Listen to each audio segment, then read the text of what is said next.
నాగర్ కర్నూలు జిల్లా కేంద్రంలో శనివారం రోజు బీసీ సంఘాలు కేక్ కట్ చేసి ఆర్ కృష్ణయ్య జన్మదిన వేడుకలు ఘనంగా జరుపుకున్నారు. ఈ సందర్భంగా BC political JAC Nagar Kurnool జిల్లా అధ్యక్షులు దన్నోజ్ అరవింద్ చారి మాట్లాడుతూ ఆర్ కృష్ణయ్య గొప్ప బీసీ ఉద్యమ నేత అని 71 సంవత్సరాల వయసులో కూడా భారత రాజ్యాంగం కల్పించి బీసీ హక్కుల కొరకు నేటి వరకు పోరాడుతున్నటువంటి గొప్ప వ్యక్తి అని కొనియాడారు. ఎన్నో రాష్ట్రాల్లో బీసీల కోసం ఎంతో మంది పనిచేశారు. మరి మన రాష్ట్రంలో కూడా మొదటి ఆశాజ్యోతి బడుగు బలహీన వర్గాల ఆశాజ్యోతి మరి బీసీలకు భారత రాజ్యాంగంలో ఏవైతే హక్కులు పొందుపరిచినారో ఆ హక్కుల కోసం బీసీలకు చెందే విధంగా విద్యా ఉద్యోగ ఆర్థిక రాజకీయ రంగాల్లో అన్ని రంగాల్లో హక్కులు ఉండాలని అందరినీ చైతన్యం చేస్తూ విద్యార్థులకు ముఖ్యంగా స్కాలర్షిప్లు ఫీజు రియంబర్స్మెంట్స్ ఉంటే విద్యాపరంగా ముందుకు కొనసాగుతూనే రాజకీయంగా కొట్లాడతారని చెప్పేసి హాస్టళ్ల అభివృద్ధి కోసం విద్యార్థులను వెంట ఉండి అవి స్కాలర్షిప్లు రిలీజ్ అయ్యే విధంగా పోరాటాలు చేశారు.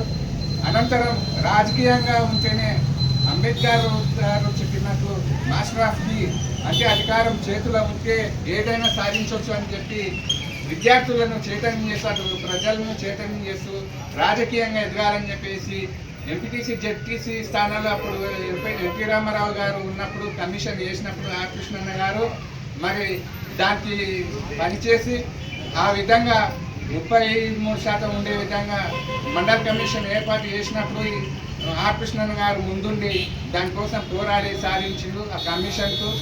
తద్వారా ఆ ఫలితంగానే నేడు అమలవుతున్నాయి. మరి నేడు అది దొరల పాలన ఉమ్మడి రాష్ట్రం విడిపోయినప్పుడు ఆ దొరల పాలనలో భాగంగా రిజర్వేషన్లు ఎత్తివేయడం సీలింగ్ విధానం అని చెప్పి అనేక కారణాలు చెప్పడం వలన దానివలన ఎంపీసీ జెడ్పీసీ స్థానాలు కోల్పోవడం జరిగింది. గతంలో 10 ఏళ్లలో మళ్ళీ అవి కాంగ్రెస్ ప్రభుత్వం కామారెడ్డి డిక్లరేషన్లో ప్రకటించడంతో 42% రిజర్వేషన్లు అంటే కాదు 50% ప్రకటించే వరకు ఉండాలని చెప్పేసి అన్న పోరాటాలు చేస్తూ ఉన్నాడు. అదే సందర్భంలో మరి రాజ్యసభ సభ్యులుగా 2 సార్లు పదవులు అనుభవించిండు. రాష్ట్రం ఏర్పడినప్పుడు ఎమ్మెల్యేగా టీడీపీ నుంచి పోటీ చేసిండు.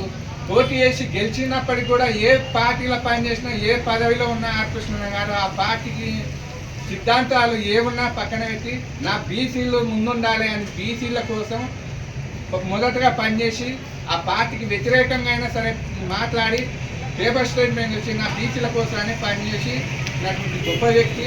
అతను పదవులను ఆశించే వ్యక్తి కాదు. అతన్ని పిలిచి పదవి ఇచ్చిన పార్టీలో మనం చూస్తూ ఉన్నాం. నేటి వరకు కూడా ఆయన బీసీ సిద్ధాంతాన్ని నమ్ముకున్నారు కాబట్టి ఏ పార్టీలో ఉన్నా ఆ పార్టీకి వ్యతిరేకంగా మాట్లాడైనా సరే బీసీల హక్కులకు రాజ్యాంగబద్ధంగా ఉన్నటువంటి హక్కులను కాపాడే దిశగా ఆయన పోరాడుతూ ఉన్నారు. ఆయనకు 71 సంవత్సరాలు ఆయన వయసును మించి కూడా పని చేస్తూ ఉన్నాడు. విద్యార్థులను ఎంచేసుకొని పోరాటాలు చేసి ఆయన నేటి తరం విద్యార్థులు అందరూ ఆదర్శం తీసుకోవాలి. నేను ఈ సందర్భంగా బీసీలకు ఒకటే చెప్తా ఉన్నా, కొంచెం బుద్ధి జ్ఞానం విజ్ఞత ఏమైనా ఉంటే ఒక్క గంట సేపు మీ పనులు పక్కన పెట్టుకొని ఇలాంటి సీనియర్ నాయకులు జిల్లాలో ఉన్నటువంటి నాయకులు పిలుపునిచ్చినప్పుడు అన్ని పక్కన పెట్టి పనులు పక్కన పెట్టి ఒక రోజు ముందుకు వస్తే మీ పనులు మీ రాజ్యాంగబద్ధంగా ఉన్నటువంటి పనులు ఏవైతే ఉన్నాయో అవి కాకపోతే నాగర్ కర్నూలు నడి బొట్టున ఉన్నటువంటి అంబేద్కర్ విగ్రహానికి నా తల తీసి కట్టకపోతే ఇది నా సవాల్ చూడండి. ప్రతి ఒక్క బీసీ బిడ్డకి నేను సవాల్ చూస్తున్నా. మీరు ఒక గంట సేపు పని పక్కన పెట్టి నీ హక్కు కోసం కొట్లాడు. రాకపోతే కేంద్ర రాష్ట్ర ప్రభుత్వాలు దిగొచ్చి నీకు పని చేయకపోతే నా తల తీసి అంబేద్కర్ విగ్రహాన్ని కట్టకపోతే ఈ సవాల్ చూడాలని ఈ సందర్భంగా విన్నవించుకుంటున్నాను.